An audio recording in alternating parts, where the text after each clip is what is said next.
আসসালামু আলাইকুম, আমি রিমা। আজকের ভিডিওটি হলো আমাদের গ্রাম অঞ্চলে কিভাবে ভুট্টা ছলে। দেখুন, এভাবে ভুট্টাগুলো ছলে প্রচণ্ড বৃষ্টি ছিল, এ কারণে আমি ভুট্টার গাছ থেকে কিভাবে পাড়া হয় এগুলো দেখাতে পারি নাই। আর এই যে এখন দেখাচ্ছি, বাড়িতে নিয়ে আসছে বৃষ্টির মধ্যে। এই যে বৃষ্টি প্রায় শেষ হয়ে গেছে, বিকালবেলা বসে সবাই ভুট্টাগুলো এভাবে ছেলে নিচ্ছে।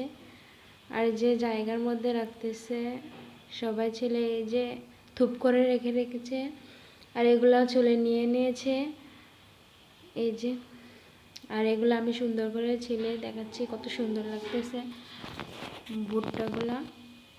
এই যে ভুট্টার ছড়াগুলো অনেক সুন্দর। এই যে আমি দেখাচ্ছি কত সুন্দর হয়েছে, মাশাআল্লাহ, অনেক ভালো হয়েছে ভুট্টাগুলা। প্রচণ্ড বৃষ্টি ছিল ওই দিন। আর যে আমি দেখাচ্ছি একে একে, ছোট্টবেলায় এই ভুট্টাগুলা নিয়ে অনেক আনন্দ পেতাম। একটা ভুট্টার জন্য কত কী করতাম, আর এখন ভুট্টা আছে তাও ভালো লাগে না। এই যে দেখুন ভুট্টাগুলা কীভাবে এই যে মুথি থেকে বার করতেছে, এই যে এভাবেও করা যায়। এই যে এভাবে হাত দিয়ে।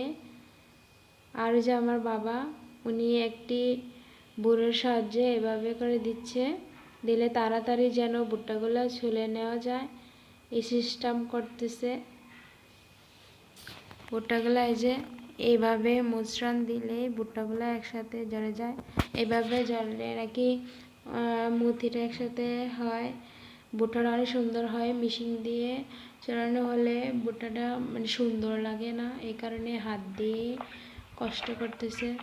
আর এই যে ভুট্টাগুলা এইগুলা ছড়িয়ে দিয়ে দিয়েছে, রোদ্রে থেকে নিয়ে করলে অনেক তাড়াতাড়ি হয়ে যায়। আর এগুলা চুলে রোদ্রে দিয়ে দিয়েছে।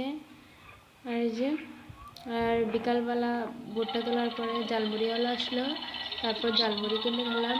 এতটুকু পর্যন্ত।